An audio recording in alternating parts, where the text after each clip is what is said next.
Week 14.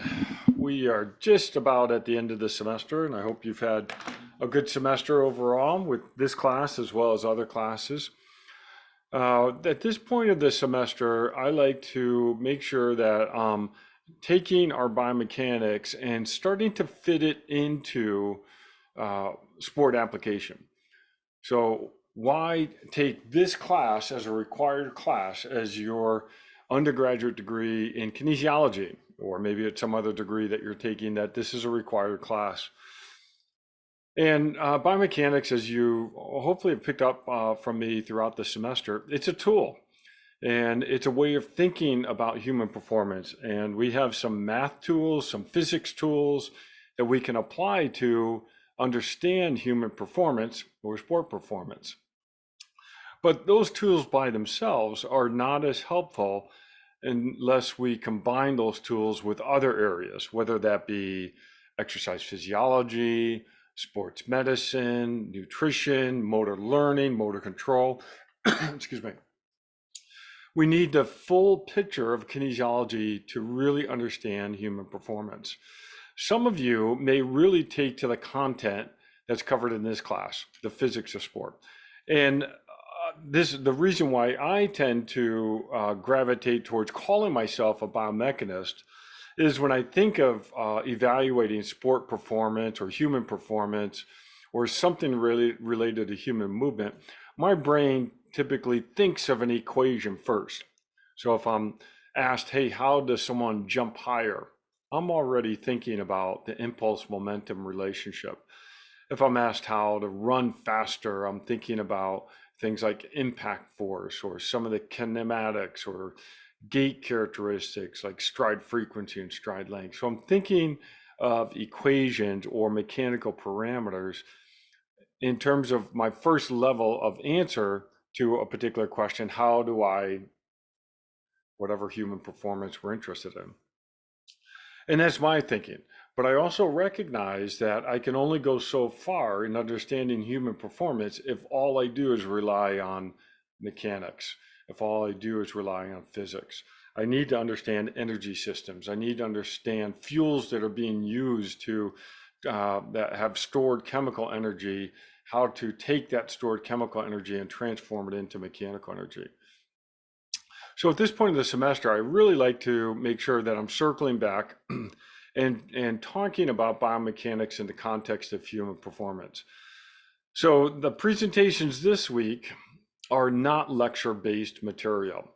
This is much more talking about sports or sport jobs, you'll see in just a second, where biomechanics is one part of understanding human performance. So I've got two presentations here, two podcasts. These are video podcasts, the evidence-based triathlete that Mr. Ted Gerard, who is the athletic training program director here at UNLV, he and I do a weekly podcast, almost weekly, on talking about triathlon and how to improve performance in triathlon. We both participate in triathlons and we both enjoy the sport. We've traveled around the world competing in different events. And so we enjoy talking about the evidence-based approach to improving triathlon. And that evidence is often found in biomechanics, exercise physiology, motor learning, motor control, sports psychology, nutrition, all these different areas. And we'll often talk about those areas as well as bring on guests to the show. So these two episodes of the podcast are more biomechanics heavy. And we talked about running shoes from more of an anatomy perspective of what parts make up the shoe and how they could influence running performance and or minimize the risk of injury. So that first one is a conversation. And you'll see that we use biomechanical terms pretty heavily in this presentation or in this episode, but it's not all biomechanics. And even when we start talking about running shoes, we talk about a wide variety of areas: running economy, injury prevention, injury recovery, as well as just mechanics.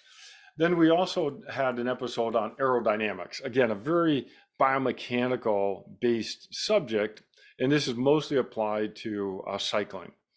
And so you'll hear a lot of biomechanics on this episode, but you'll also hear some other areas not in biomechanics in terms of how to bike faster. Okay, so those two are sort of fun conversations, and I really want you to have your ear tuned to listening and hearing where we are talking biomechanics or things that we talked about in this class. The other three videos that I have here are what I call sports science conversations. And I've got three people, three alumni from UNLV that are working in the sports science area. And one, I want you to, again, have your ear tuned to biomechanics, but then I also want you to watch these with an eye and an ear for the types of careers you can get involved in, because each of these folks did just that. And they are each working in the sports science area in different areas. So Dr. David Ferguson, he actually is an associate professor up at Michigan State, and he actually does race car physiology research. He did his undergraduate here at UNLV, and it's really neat to talk with him about how he went from undergraduate kinesiology to where he is now and the types of research that he's done. And he has literally written the textbook on the research related to race car driving. So it's really pretty neat, the level of research he's reached.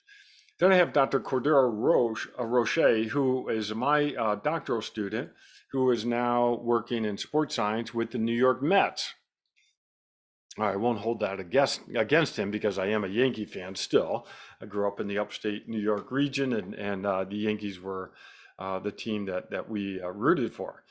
But he works in working with athletes in terms of training them and helping them avoid injuries from a sports science strength conditioning perspective. And so I think you'll enjoy hearing his story of how he got this job, which was really, to his credit, taking his academic experience and really leveraging it to work in the professional sport arena. And again, he was my doctoral student. So he is an alumni of UNLV doctoral program. And then one more sports science conversation with Jesse Klingman, who did his master's work with me, again, an alumni from UNLV, doing graduate work. And he is now working as the biomechanics analysis for Solar PT. And so he works with physical therapists in a physical therapy clinic, but he is coming at the angle of sports science and using biomechanics to, in case, really focus on baseball pitching, but he also works with a wide variety of athletes. But he is very much more biomechanics based, looking at analysis, and then working with physical therapists to help minimize the risk of injury, as well as possibly recovering from an injury. And so these are, three different areas of sports science that you could pursue as a student in kinesiology, from pursuing academics with Dr. David Ferguson, working in professional sports arena, Dr. Cordero Roche, or working in a physical therapy clinic, not as a physical therapist, but as a biomechanics specialist with Jesse Klingman, who does master's work with us. Okay, so now the final exam is around the corner. Do not watch these presentations with the idea that I'm going to be asking questions about each of these presentations. I'm not going to be saying or asking a question, well, in the conversation with Dr. Cordero Roche, what did I talk about at minute 11? Nothing like that, okay? What I want you to do is watch these presentations with a sense of what you can do going forward with kinesiology. Now, many of you may already have your career path identified. Maybe you're interested in a specific path that you want to go down. But a lot of you may not even know what your options are. And I've told my story of finishing my undergraduate degree and really not knowing what was going to be next. And I really struggled the years after earning my undergraduate degree to find the path that I was interested in. And so what I'm hoping to do in these presentations is give you a sense of some different things that you can do, as well as showing you how biomechanics fits into the world of understanding human performance. But I never want you to become the world's best biomechanist. I want you to understand how to use biomechanics in order to become the best person to understand human performance. Okay, so do not watch these with the ear of what will be on the test, okay?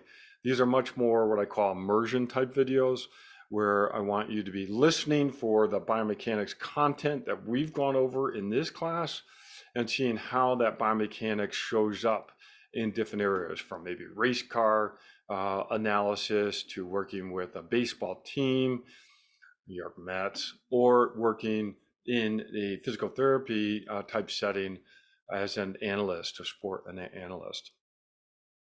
All right, so hopefully this is fun and this is enjoyable, and hopefully this is helpful to you to understand what you can do with your degree next.